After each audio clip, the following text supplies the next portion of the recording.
Welcome to, if I'm keeping track correctly, I think we're heading to episode 15 or 16 now. I've started to lose it a bit, but Steven isn't Very, here. very long. It's a very long running podcast. It's Yeah, probably the longest I've ever was a part of, and that's comparing it to one other. yeah. Steven isn't here today. He's not feeling the best. Um, he was, I mean, However, I was able to talk to him a bit yesterday though, which is good. He sent me some picks and everything for the upcoming football week, but let's just get straight to business. This week we're gonna get to football last. Link's gonna be going to the Nashville Predators game today later, so we're gonna try to get through this quickly. Um, Yeah. I might have to go solo at the end. We'll see. We'll try to get us through as much as we can with them. We'll start with the postseason.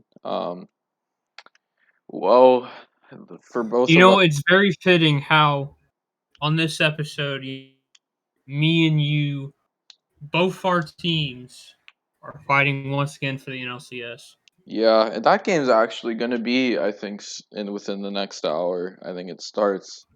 Um, for the Braves and the Dodgers, both had very tough opponents. The Braves had, I think, in the end, the fact that they were more balanced as a team and the fact that having a good front end rotation is going to help you more in best of five than it will best of seven. Whereas the Brewers don't really have good hitting, and while they have a loaded rotation, the Braves, some of those front end guys on the Braves could, on any given night, line up against that Brewers pitching well, and they took it and won it in four. The big Yeah, it's moment, just like they couldn't score. yeah, and that big They moment, were like um, that last the game four. That yeah, was their highest amount of points they scored in a game. yeah, This postseason now it's 4 yeah, back to back shutouts in games 2 and 3, and that's just I think only I'm gonna say only I think 7 or 8 players. Well, hold on, let me double check that. yeah. But the big moment was, of course, that Freddie Freeman home run. Oh yeah, at the bottom of the eighth, that was first pitch of the side, right, just about almost to dead center. It was a that was a that was a awesome moment commercial. Yeah, And talk about Jocktober once again. He had 2 home runs that series with against Milwaukee. yeah. For a change, he's helping the Braves, which is good for them, not good for me. Well, in this upcoming series, Yeah, let's be honest. He's gonna hit a couple in Dodger Stadium. I have a feeling. yeah. Um, I wouldn't doubt that. It's just it's just I'm going into the Dodger series. I'm gonna be honest. I'm a bit anxious because of what happened last year, but yet I'm optimistic because we had y'all at 3 games to 1. yeah, Like we took it to 7, or y'all took us to 7 more like because y'all came back. But it's gonna be another close series. What about the yeah, Dodgers? What did they do against Sanford? I know they played to 5, and it was a very scary. That last game was the game 5 was very scary. yeah. Two best records in baseball going at it very early for postseason standards. Obviously, we took a close winner takes all victory in the wild card game to clinch it. Um, there were a couple games where the Dodgers offense was just completely non-existent. Combination of dominant pitching in game 1 and just the wind and ridiculous fielding play in game 3. Um, my God, was Brandon Crawford just a nuisance. Dude, just whenever we had a chance to get a good play in that third game, he just commit some defensive miracle and it would just end our chances. of finishing that rally with some runs to capitalize it. But overall, it was a good series. I mean, in games 2 and 4, whereas after the offense died, the bats really came alive and gave us um, kind of a win, gave us those wins we needed. I think one of the big storylines of this series, a guy who struggled all year, just being hurt and at the plate, Cody Bellinger, has really showed up to the postseason, and in this series in particular, has had various big moments, breaking the game open in Game 2 in San Francisco, where he pretty much put the nail in the coffin on the Giants' chances of winning that and taking a commanding 2-0 lead into Los Angeles. And the decider Game 5, where he hit the go-ahead shot in the ninth. Not well, shot wouldn't play home run, but a go-ahead. I believe it was a single. Um, really good series for him. Wasn't a Overall, good series for those behind the plate. yeah, Fucking no. All right. So I don't know. I don't think we've talked about. I don't think I've ever mentioned this to you, like on or off air. That was not a swing. I agree. However, I'm gonna be honest here.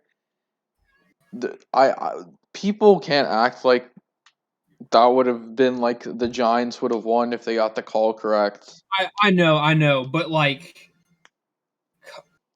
seriously, man. That was a bad call I don't though. care if it's the fact that that was called a check swing at critical point in the game.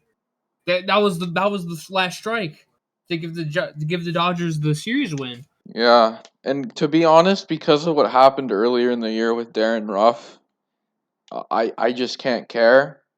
And I know people are like, don't compare a postseason game to like a regular season game, but if they get the Darren Ruff call right, I know it's kind of like, maybe I'm molding a bit, you could say. They get the Darren Ruff call right, Logan Webb can only get one start instead of two starts in this series, and Scherzer can get two instead of one. So to me, okay, yeah, you can complain if you want all about that call, but if they get another call from back then, right, this series probably ends in Los Angeles for us. Yeah, but, hey, what are you gonna do? Well, Well, not in Los Angeles, but I mean, because we would have home field. But you get what I mean. Like, to me, it's just I get it. I understand there was a shitty call, the really bad moment to have a shitty call, but I just can't care. The Giants have gotten so lucky with shit this entire season that I can't feel bad for them. Um, but I think the other things from the series that I'm taking away that I really like from the Dodgers is that our bullpen has looked like superb. Um, especially after Game 1. Game 1 was really the only time that it had a bit of struggles, but even then it was still fine. Most of the runs I think were off Bueller, who looked a little off, looked way better in Game 4. Um, I really like what I saw from Jansen so far this postseason. He's looking like his prime self in these playoffs so far. Blake Trinan, though, he's still the bullpen ace, even though he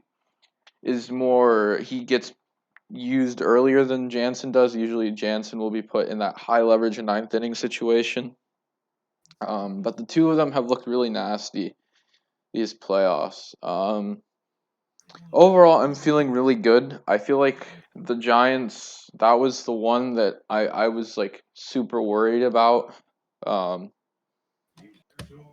not just because, not really, to downplay like the Braves because they are a very hot team, but obviously when this is your team's first playoff series against your arch rival in history, this is a moment to say this is where we can one up them. This is where we have our chance to one up them. They have the lead in championships. They have the all-time regular season series lead. I mean, they barely beat us out for the division in the season series. So all these one-ups, but we have something over them, I guess you could say now. It's petty, but yeah, we have one over in. And that might not change for a while. Who they now have they announced who's pitching for LA Game 1? Corey Knebel. So we're probably going for like a bullpen kind of game. Okay. Yeah. We it Max Fried. might have Tony Gonsolin take about 3 or 4 of those innings, but yeah, it's gonna be bullpen. Okay. Max Fried's on the mound for Atlanta. He was very good in I think what was it, game 3 against Milwaukee. Yeah, No, it was game 2 against Milwaukee. that actually makes me think about it now. Hasn't Max Fried? Maybe I'm confusing with Ian Anderson. I don't think Max Fried has given up a postseason run to any team that wasn't the Dodgers. I honestly don't know. But yeah, I mean, I know him and Anderson both tend to do better in the. They were really good in last year's playoffs. Um, so I'd assume if they were pitching the shutouts, they'd be once again kind of extending that dominance into this year. How does it But feel? How does it feel to you? Like the Dodgers are literally like America's against them. They want Atlanta to win. Like it's yeah, not because y'all are unlikable. It's just like the fact that y'all were previous champions, I and mean, everyone wants to see something new. And Atlanta hasn't made the World Series since '96. No, I'm sorry, that's wrong. '97. I Actually, mean, no, that's wrong again. '96. I was right. I'm used Yeah. to it. I mean, people have been. I But mean, I'm used to it. I'm used to it. I like. I mean, I'm pretty like used to it with like the Dodgers and like people like rooting against them. Um. all right. Yeah. Speaking of, should we move on to the AL right now? Uh. They've already played I game would. I one, would. but I it's was gonna all set. ask, what's your prediction for this? Oh, okay. Well, yeah, I can roll. Yeah. Um, shoot, this is a it's hard because like I said, these two teams are once again about equally matched. Again, I think it. But you know what? I'm gonna go with my gut right now. I may be wrong. If I am wrong, well, it sucks. I think the Braves are gonna get over the hump. I think hitting wise, we played very impressively, and this is without Acuna Jr. Yeah. Albiz, he's been good. Austin Riley, he's been hitting the ball. Everyone's been hitting the ball except for actually no, I can't really say that, Yeah. but I think this is finally the year the Braves get over the hump. I don't know if me, just hoping something goes right for this team, and that just continue to cope from last year or last season. But I'm gonna call it Braves in 6. Let's go for it. All right. You can call me arrogant for this pick because I'm feeling really arrogant right now. My postseason bracket is looking hot, so my arrogance is at an all-time high. Um, I'm gonna say I'm gonna say that the Dodgers might drop game 1 or 2, but then they're gonna take care of business at home. Give me Dodgers in 5. All right. Well, we'll see about that. We'll See see about about that. it. It could be 6. It could be 7. But I'm feeling good. I'm feeling real good. All right. Let's go. Let's switch subjects to a series that no one wants either team to win. It's the ALCS Red Sox Astros. The Stros already took game 1 yesterday after a couple late years. Yeah. Correa and who hit the other one? Uh, Who hit the Altuve hit the two Altuve? run. Yeah. So Yeah. Okay. this is a very interesting stack since both the Dodgers and the Astros are in their championship series. Since 2015, with the two exceptions of the years that they won the championships themselves, any team that has knocked out the Dodgers or Astros, one of the two, depending on your league, en route to the World Series would win it. It's kind of crazy to think that those two have been the benchmark of just how good a team is since for that long. Um, Yeah, I get it. But I was. Let's but go getting back a on bit. to Yeah, let's go back a bit. Honestly, I want to kind of. it's a rematch from 2018, obviously. That ALCS. Houston, I mean, Houston's hitting just looks unstoppable right now, if I'm being honest. And it was in the regular season. It was in the playoffs. There was not a game that the White Sox, who have a really good pitching staff, quieted the Astros hitting. And for as long as Boston can hold them off for, they couldn't do it forever. And that high end talent, I mean, Altuve and then Correa with that, he fucking pimped that home run, and I respect him for that. Just absolutely, just winning that game for them. Like, this is going to be a good series. I like this. This is fun. I feel like it's going to be that. I mean, Boston has also been very well hitting. They've accounted for 73 hits so far, and that's they've won 6 games in the postseason. Yeah, Kike Hernandez has been on Oh, fire. dude, he's having himself an October. Remember, Yeah. Christ, he's crushing it. To me, I mean, this series, I think what it's going to go down to is I think this game 2 is huge. I feel like if Houston can go up 2-0, I feel like being down, I feel like with any of these teams really in the American League, I feel like a 2-game advantage is insurmountable for the other regardless of how good the other is. Um I Uh, I could eat my words on that, but that's just how I view it. Um Watch some I like get crazy like 3-1 or reverse sweep shit happen because I said this, but I this is big. I think Fenway like if you're Boston, you want to go 1-1 back to Fenway. You want to go take this and have you want to be able to have the opportunity to either have a commanding lead or have the victory back home. But I mean, you look at their division series. Boston, I mean, that was a very controversial win over Tampa. Houston won that. Ironically, they won theirs very cleanly and clearly. Um, yeah, and they just suffocated the Sox in Game 4. yeah, Like it was. that was just an extremely that was a ridiculous one. So I think overall, if if I had to predict, I'm gonna say I'm gonna go Houston in 6. Houston 6. All right. Doing what I will one up that. I think Houston wins in 5. I think with the way that it's weird because both these teams have played very well at home. But Yeah. Houston moreover have more impressive wins. I mean, Houston won last night. I think it's going to really come down to just who can smack the ball further and more frequently Yeah. out of the ballpark because I mean these two teams have been.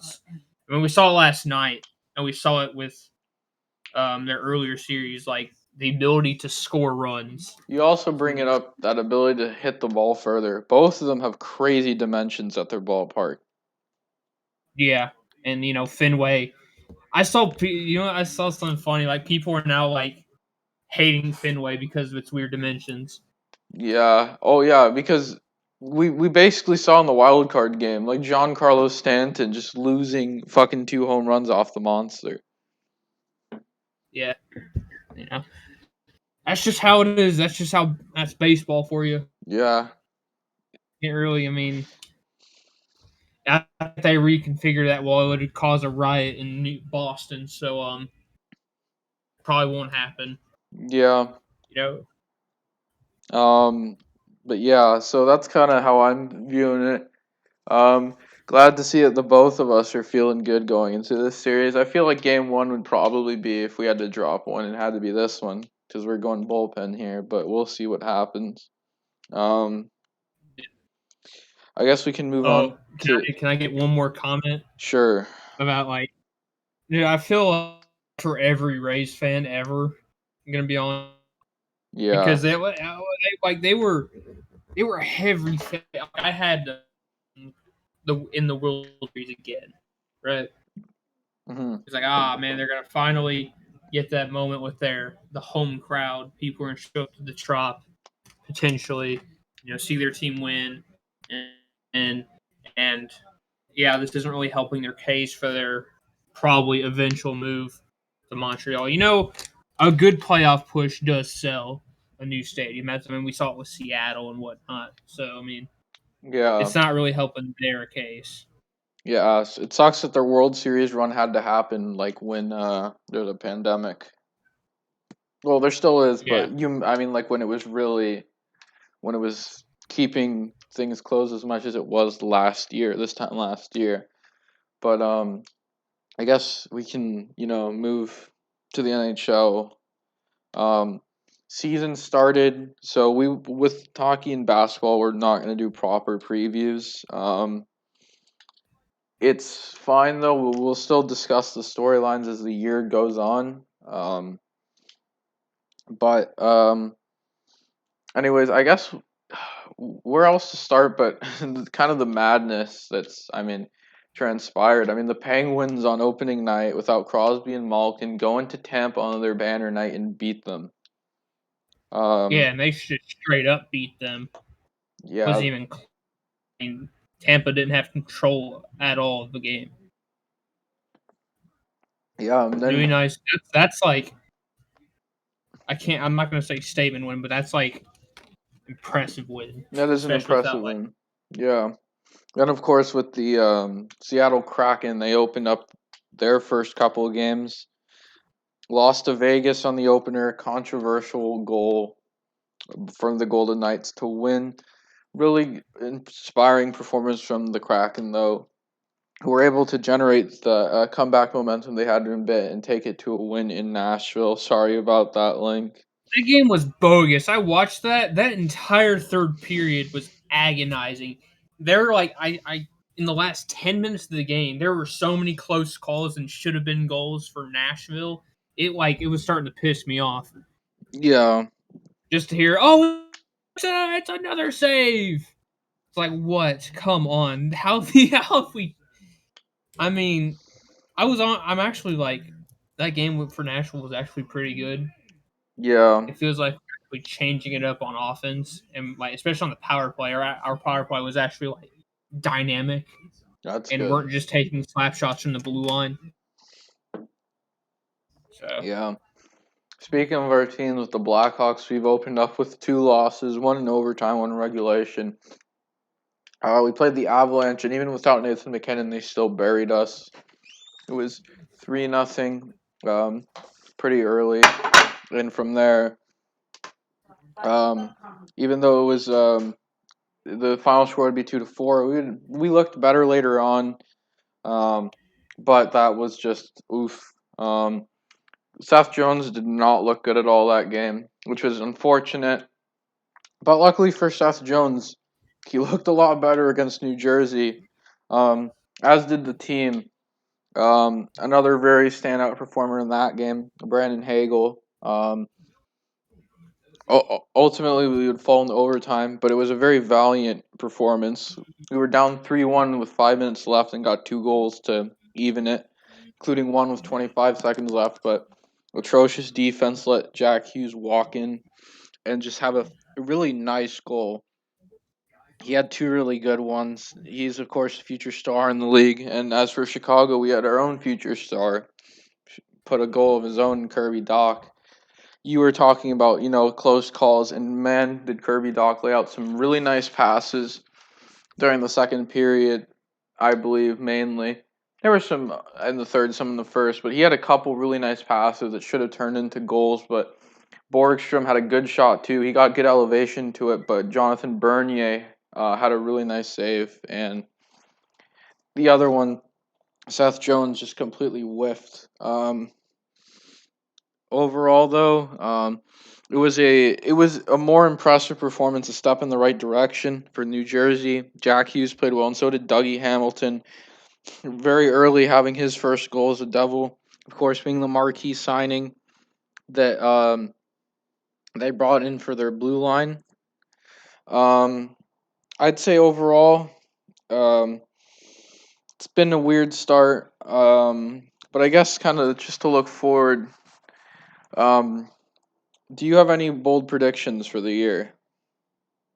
Any really bold predictions, or Yeah, just like yeah. um, I don't know. I don't. I don't think I have any like super like extreme.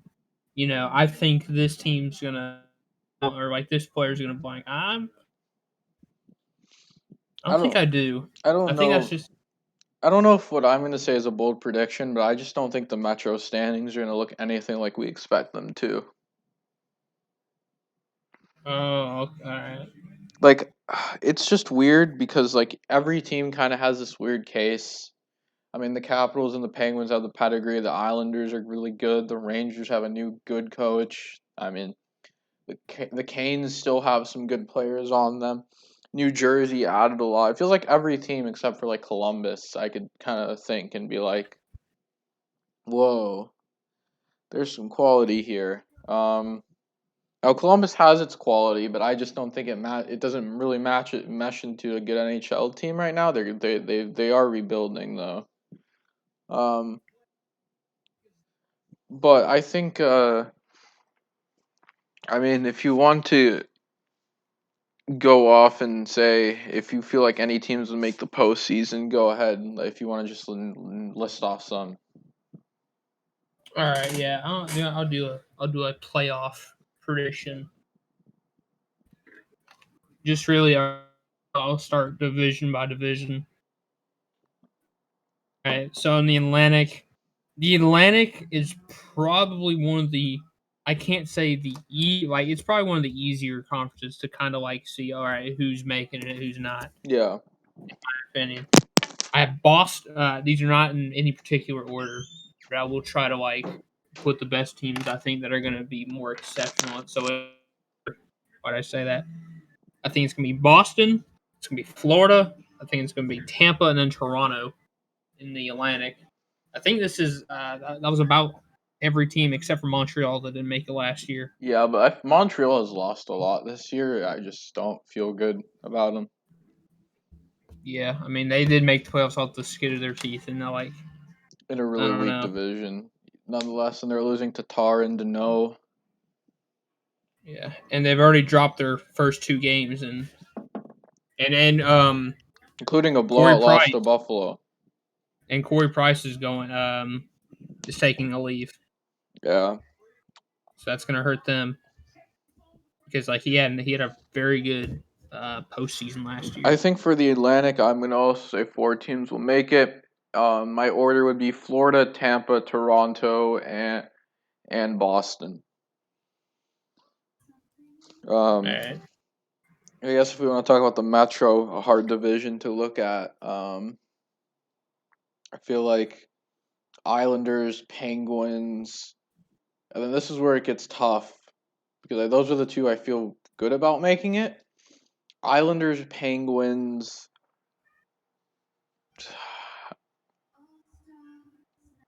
And then, I mean, you could rule it for me. I feel like maybe the Rangers and the Capitals, but then the Hurricanes are also good. It's just like we'll see. You said Uh, Islanders, yes, right? Okay. Let's say I didn't hear you. New York. I feel like they're still like in the young, like they're still kind of in the They have a lot of young talent, but I don't know if it's going to boost them right now to a playoff spot. yeah, New Jersey. I mean, they looked impressive against Chicago, but yeah. there's kind of a team that may just miss by a dozen points. Philadelphia, I'm not honestly impressed with. So if probably narrow it down to what I just said, and based on my predictions, I think it's going to be. This is in no particular order because the Metro. I think it's going to be a little wild. Yeah. I think it's going to be Pittsburgh, Washington, the Islanders, and I'll put Carolina in that last spot. Um, Western Conference. The Central, our Since division. right, So I think we can both agree Colorado and Minnesota, I think, are guaranteed, right? I don't think Minnesota is a guarantee. I think there's a good chance. I don't feel confident they're a lock. All right. I think for me, Colorado's the only true lock, and then I think out of if I had to pick, because I think the Central is probably going to send 5 teams. I don't think the Pacific is going to send a fourth. I agree. I agree. I would say it would be Colorado, um, Minnesota, Dallas, St. Louis, and then the fifth is where it gets tough because I kind of feel like anyone but Arizona could get the fifth if they play up to their potential. Um, I I might say Winnipeg, but like Nashville wouldn't shock me. Neither would Chicago particularly. But yeah, the West is definitely the weaker conference this time around. Yeah. So I have Colorado. I have no, hold on. Colorado, Minnesota, Dallas will get in again. I have St. Louis. I have Chicago getting in. That's 4. The fifth spot will come down to in my opinion, I think will come down to Nashville or Win. It's going to be close. Yeah. Um. I guess with the Pacific, there's only 3. Picking that 3 is going to be hard. I feel like now this is some recent news. Max Pacioretty is out for 6 weeks, and it's possible we might be looking at a Mark Stone injury that might take a good chunk of games off of his season. We'll see what happens with Stone. But even then, the Pacific is so weak that I feel that even if Vegas is struggling without them, by the time they come back, they'll still be more than enough season left for them to storm and win that division. Um, I think the next 2 spots, to me, there's 3 truly appealing candidates, which would be Seattle, Calgary, and Edmonton. And I feel like I'm going to put the 2 Alberta teams to make it. All right. I think Edmonton overall, once again, on really boasting on that high-powered offensive talent, Yeah. is going to be the first Pacific. I think it's the second team I have going to be honestly pretty with how the Pacific is, man. It's just like I'm going off this is like would any of these teams deserve a playoff spot? But I could also think about these teams have to make the playoffs because the NHL rules say so. Yeah. So I have Edmonton. I'm gonna give Calgary the second spot, and the last spot I'm gonna be Vancouver. So you think Vegas will miss? Oh shit, not Vegas. I'm sorry, I said Vancouver. Okay. Yeah, corrected myself there. Almost a complete blunder, but yeah, I think that's what in terms of Yeah. if any of those teams will survive deep into the postseason. Yeah. Probably not. Definitely maybe Vegas, but the other 2 probably I not. think losing Andre Fleury is going to be like I don't know. I think it's like especially these last 2 games, it feels like they're already like seeing the repercussions of that. Yeah, but we'll see. We'll see what happens. I mean, it's gonna suck losing Flurry, but goalies are so like crazy to begin with. We'll see what happens. Yeah, Um, that's right. I mean, someone can just like randomly go off. yeah. I guess that's I guess for that'll be it. I guess kind of with hockey. It was a bit of a shorter preview, not really a tried and true one. Um, we'll obviously track storylines as they go throughout the season. Um, But hey, it's October and Buffalo have the most points in the league. That's how we know it's a normal hockey season. Tradition, yeah, it's tradition at this point. Last year, let's say this past season, it was January where Buffalo had the most points. Did they? I don't know. Yeah, because they until January. I didn't know that. I didn't I think realize they had that. maybe, yeah. It just happens. It's Buffalo tradition. Let's see how long it lasts. Probably not long. But you'll head over to the Yeah. National Football League to talk about. Yeah. So I'll let you go because your time is not. It's almost done. You can go on the Titans game real quick if you have to. I get it, but it wasn't an absolute super dominating game by the Tennessee Titans, but we got it done against Jacksonville.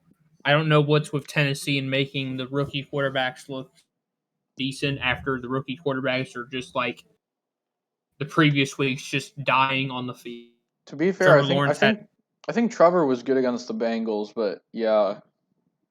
with that. I mean, he went 23 for 33, picked up, did throw a pick, but Derrick Henry, he had 3 touchdowns, really carried the offense. I Yeah. mean, you get a return of AJ Brown, which was nice to see. And I think Julio is expected to be back next week, right? I think so. Yeah, I think he's Honestly, I haven't. questionable right now, but it's possible. Yeah, Um, but Marcus Johnson had a pretty good game. He went in his first NFL game this year. Had 3 receptions, 52 yards. Good for you. yeah. It was just like the thing about Tennessee is they almost blew that game. If you watched it, we almost blew that. Except we stuffed them on the goal line. The game. I think that would have made the game, if I remember correctly. That would have made it 30.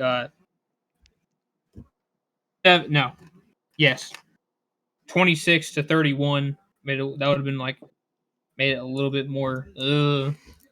But we Yeah. managed to stuff them on the goal line and drive down the field for a touchdown. The Jags have definitely kept it closer the last 2 weeks than they were early on in the season.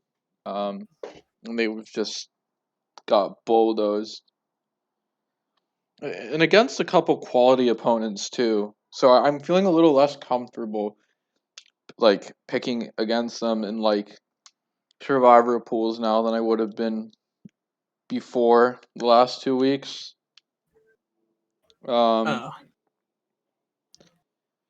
but well, and they obviously we'll talk about that later. I mean, if you're still there, but they do have a game against a Miami team that's really beat up with injuries right now. So that could be that's in London too. that could be one where the streak is broken. You Um, think? I don't know. It's just a possibility. Um, That game's gonna be in London. Speaking of London, the Jets and Falcons played it over there, and they had a competitive ball game. yeah, They the had Falcons were and it was almost looking doing like their going into halftime that was gonna be like a Falcons blowout win. they did But their then, choking and yeah, got away at the end this time around. yeah, Man, it's like they could have done this with an AFC East team, but did the we won part, back in the Super Bowl or something. yeah.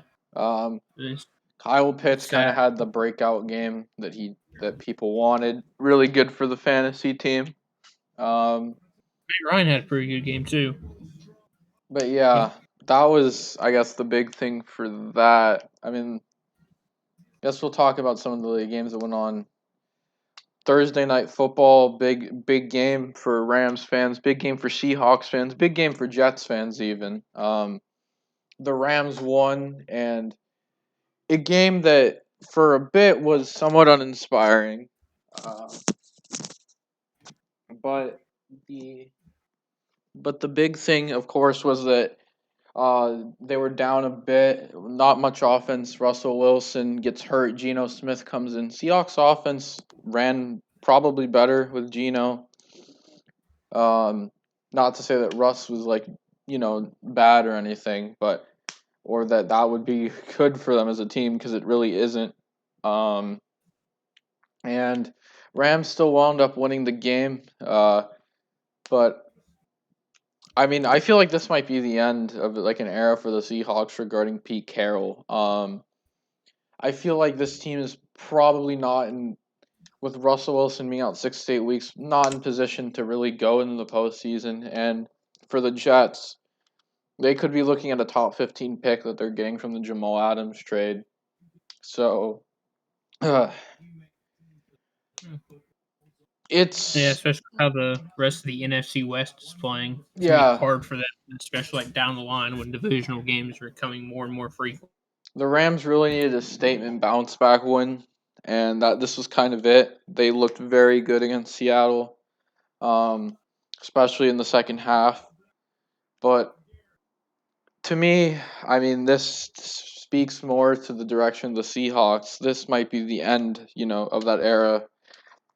Pretty much the last thing that followed with the Legion of Boom, other than Russ, even though he wasn't on the defense, but like he was part of the team. Pete Carroll, he might be on his way out this season. Um, it's it's kind of crazy, I guess you could say.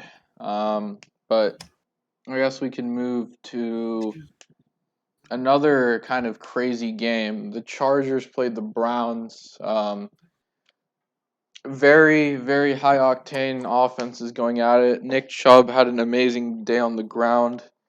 Justin Herbert continues to stamp further an MVP case.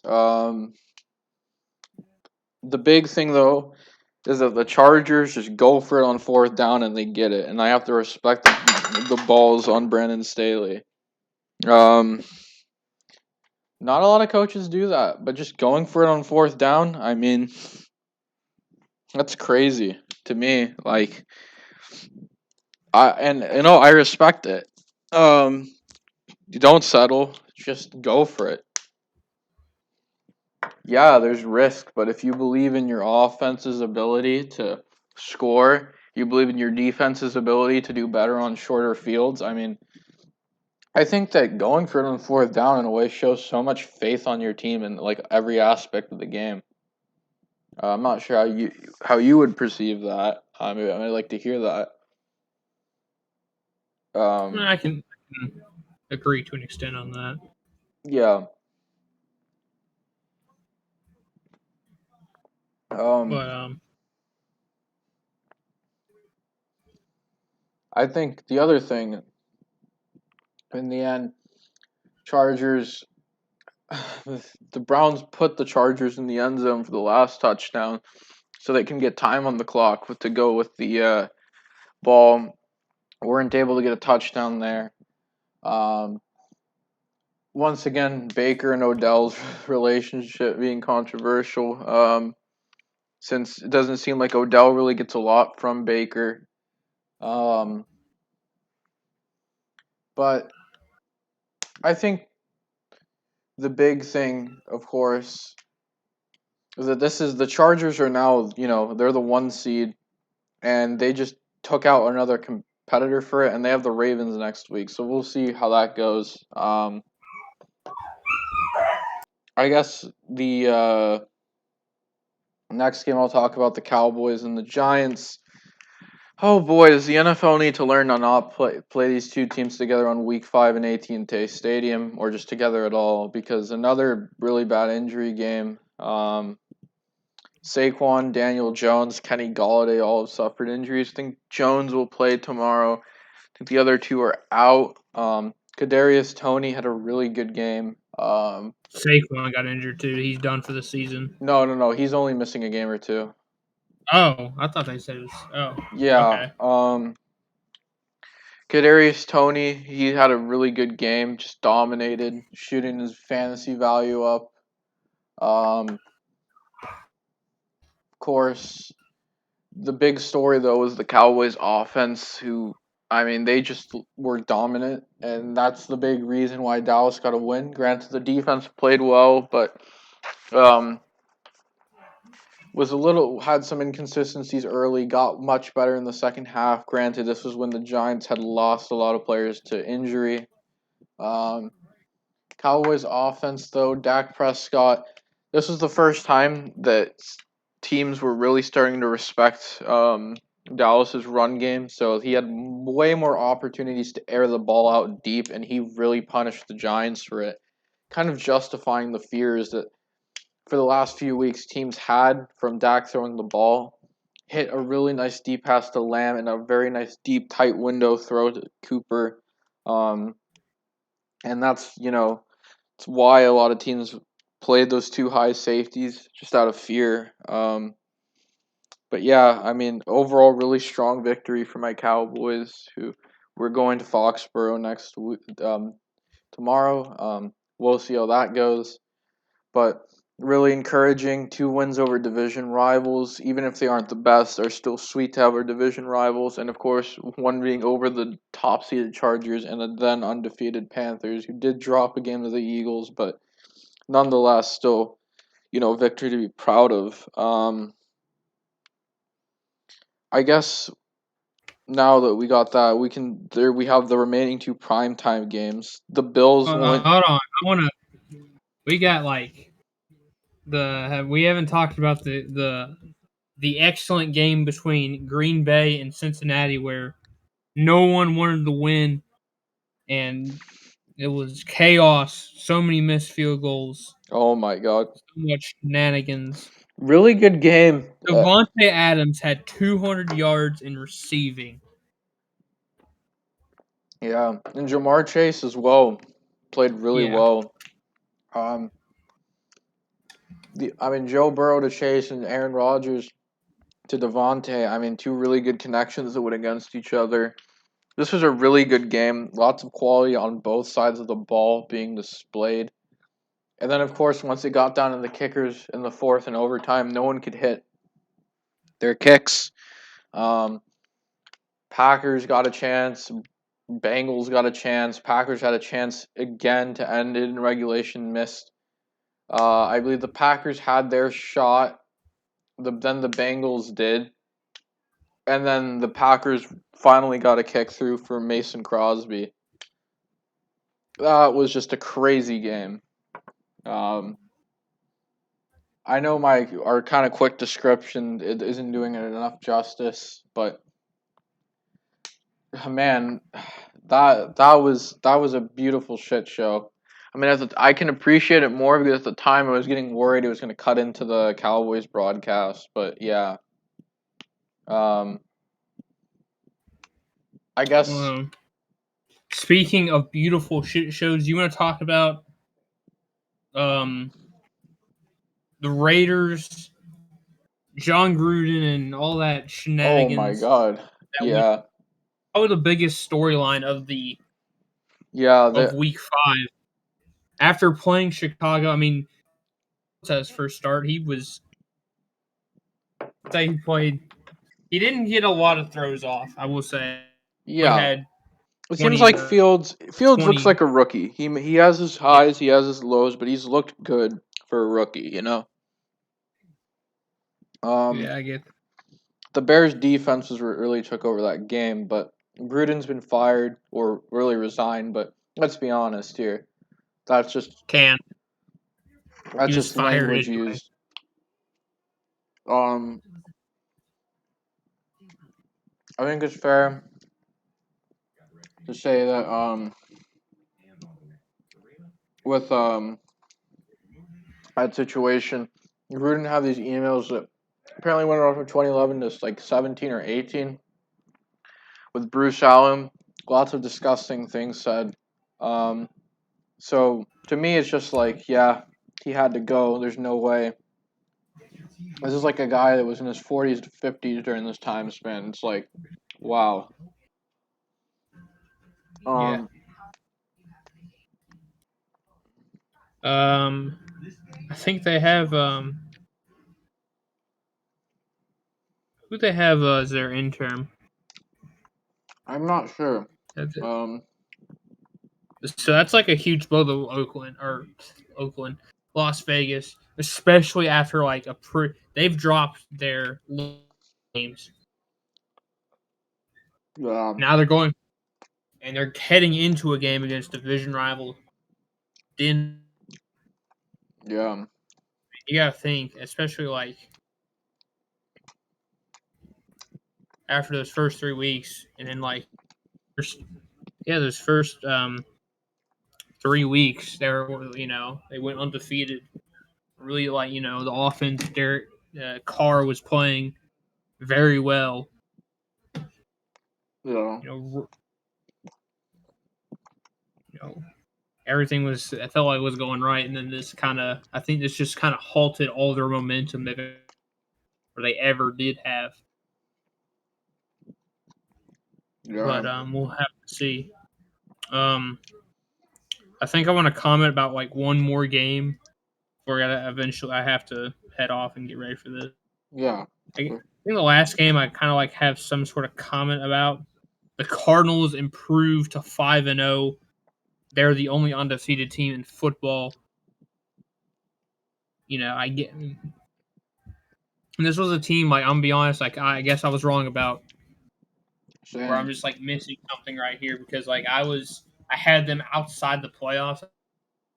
We did the predictions about at the 500 line. They're 5-0. Kyler Murray has been unbelievably good. Yeah. He has over 1,500 yards, 75% passing completion. Yeah. Just absolutely ridiculous. He's thrown 4 picks, which it doesn't matter when they're constantly scoring. It's been a very good season for the Cardinals so far. They got it done against the 49ers. Yeah. Yeah.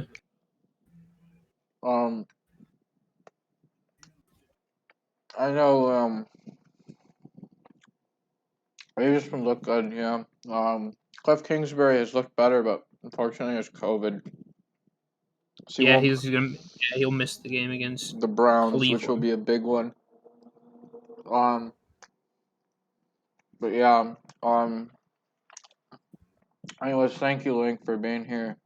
Even if I have to wrap this up. Just going on my own for a bit. But yeah, thank you so much.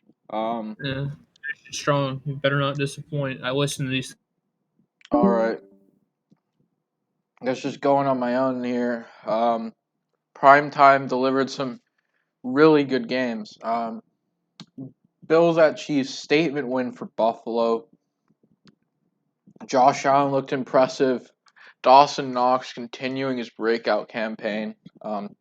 Manuel Sanders played well, but the Bills' defense was the big thing. Missing one of their star pieces on that defense, Matt Milano. But even with that, they looked really good. The Bills' defense really came up big. Just an absolute amazing performance by them.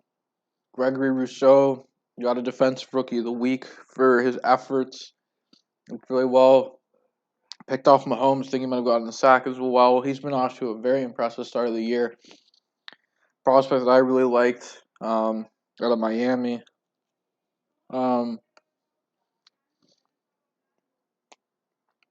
Overall, I think the Bills, even though the Chargers might reign as the 1 seed technically right now, the Bills may be the most impressive team as of now.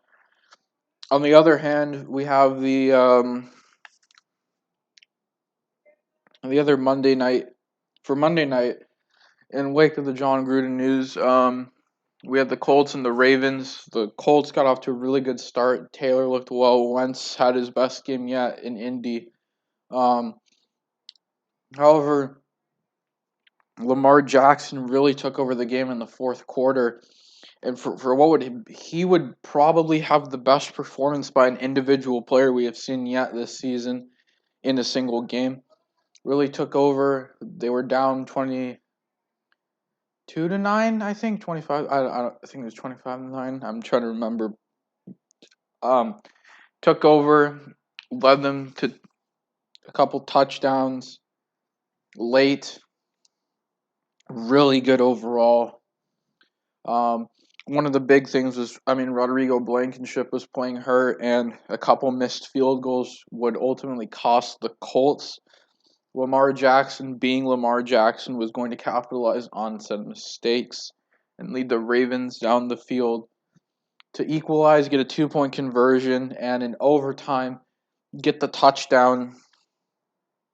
Really amazing performance for him. Hollywood Brown has looked a lot better this year. Mark Andrews looked good, and it looks like Rashad Bateman will be playing next week. So look out for Bateman. He's a stud. He is absolutely going to be good. And for as good as Hollywood has played, really, except for that Detroit game, I still have this feeling that Bateman's going to take over and be the top target in term, maybe save for Andrews on that offense. Of course, that's it for the NFL. I guess now it's time to do predictions. I'm going to look at the game slates just to make sure. Link isn't here to give his, but I'll be sure to get out Stevens because he has sent me these in advance. So anyways, just going to look at the games. I'm taking Tampa over. Oh, well, we both took Tampa over the Eagles. That game is done. Packers are playing the Bears. We both will take them there. I'm taking hot take Jags over Miami. He is as well. I'm going Panthers. He's going Vikings. I'm going Chargers. He agrees. I think this is a close one, though. The Ravens could definitely win it. Chargers have looked more complete as a unit, but the Ravens, when you doubt them, they come through. Rams, both of us taking them over the Giants. I believe we're both taking the Colts over Houston. I believe we're both taking the Chiefs to beat the football team. Yeah.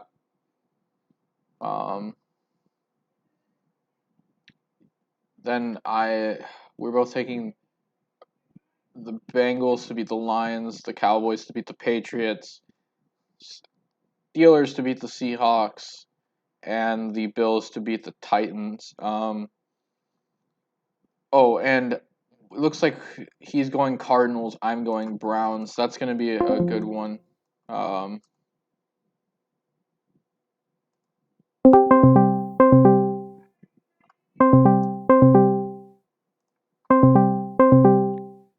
But yeah, so